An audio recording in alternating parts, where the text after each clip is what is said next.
Nice.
What's going on, guys? It's your boy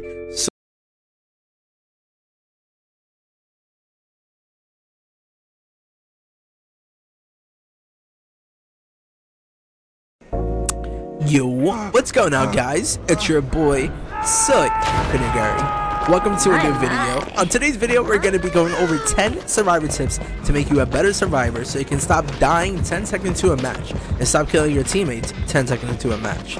Before we get into the video though, hit that like button, hit that subscribe button, and hit that bell so you get notified when I post a brand new video. Without further ado, let's get into the tips. The first tip is greed pallets. Yes, pallets, the most cherished thing on Dead by Daylight. Maybe not to Meg mains, but you are not a Meg main, I hope. And if you are, the first tip is, don't be. Greeding pallets is necessary because if it is a good pallet, you want to get the most value out of it as possible. You have 3 stages of pallets: unsafe pallets, safe pallets, and god pallets. An example of an unsafe pallet is almost every pallet on RPD, especially the one in that one room with the desk and the pallet. I'm sure you know which one I'm referring to, but I'll show it on the screen for the Meg mains in the audience, whose brain size is the size of Ghostface's terror radius when he's in stealth. Anywho, next is safe pallets. An example of safe pallets are the truck pallets on Autohaven, the high wall pallets on Coldwind, and many more that I am too lazy to think of. Hashtag best content creator ever. Basically, they are pallets that force the killer to either take a different route in order to break it. You want to greed these with your fucking life. These are your babies, your children. Protect them like you're in your 3rd trimester with this pallet as your baby. If you drop them at 5 gens, you smell like Victor's asshole. Next is god pallets.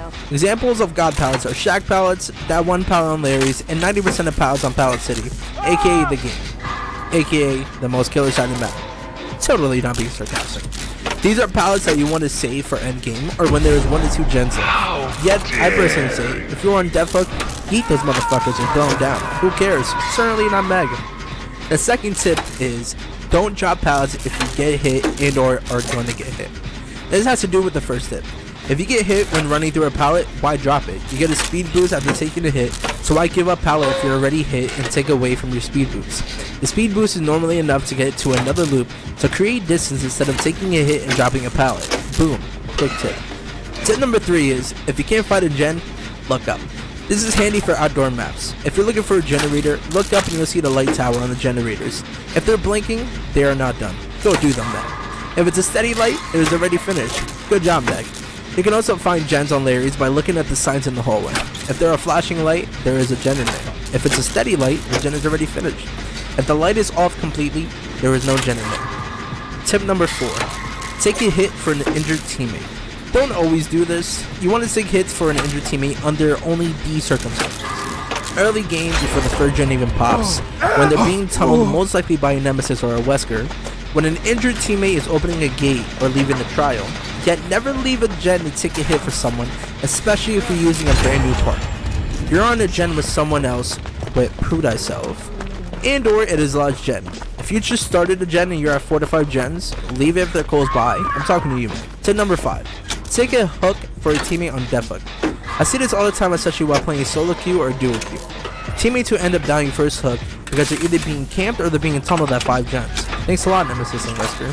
If you are on first hook or not hooked at all and see no one is going for them, go for them and do a trade. I see people just crouching around near someone who is hooked, expecting the killer to magically change their mind that they don't want to camp anymore. If you're smart, one goes in for the unhook, the other teammate body boxes the survivor unhooking from the killer to avoid a grab. Boom. Problem solved. Don't be out your team. Tip number 6.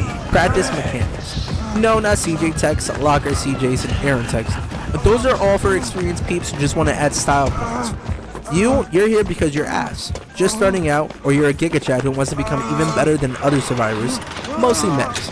Good beginner mechanics to work on mastering are spins, corner techs, window fakes, pallet fakes, jump scare tech, and dump techs.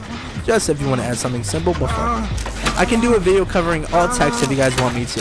In fact, if you want to see that and you're still watching, comment the number 1 down below if you would like me to make a video covering all of the techs. Tip number 7. Don't do nothing. Hey Meg, this one is especially for you. I've seen so many survivors who spend the trial crouching in the corner, picking their nose, scratching their asses, and texting their girlfriend/boyfriend who hasn't responded to them in 3 months. Give it up, Meg, they're not gonna text you back. They literally play the game like that. It's not fun for anyone. In fact, what is so fun about sitting in a corner? I get it if you're second to last survivor waiting for the person on hook to die to get hatched, but at 5 gens, that's just boring. Run around, take a chase, go for a beamer, flashbang save, do a gen, cleanse totems, hell, even go open chests if you want. Just do something. Also, stop getting off gens just because you hear the slightest tear radius. You're killing me, Meg. Tip number 8. Don't group up on gens. Controversial tip, but let me explain. Grouping up on gens is a killer's favorite thing to see. Let me put it into perspective. You have Meg, Dwight, Claudette, and Fang. Meg, Dwight, and Claude are on the gen. A killer goes over to that gen which forces everyone off of it. The killer, if he's smart, will proxy that gen if it has a lot of progress in fear of people going back to it because he knows 3 survivors are not on the generator, which puts the killer in a really good position. Smart survivors will take on individual gens. Why? So if one gets forced off, the other 3 are free to commit to their gens. Tip number 9. Play killer. I know most of you don't want to, but it's really smart to. You can learn a lot playing against 4 survivors. You can learn how to read double backs, fakes, etc, etc. As well as with playing killer, you get to put yourself in the shoes of the killers you play against. Like you can learn how to read Huntress and Deathslinger's window shots, Pyramid Head's power, how to play against Plague's power, and so on. It's to learn how a killer would react to certain things and learn the inner depths of survivors. You'll notice survivor mistakes, and just make sure to ask yourself, what could I do in that position when I play survivor to avoid making that mistake? When you play killer and make a mistake, you should ask yourself, what should I expect a good killer to do to avoid that mistake? And so on. I started off as a killer main, former Legion main, I know. And switched over to survivor after about 500 hours or so. And it helped me a lot being able to expect what a killer is going to do, especially against a Legion.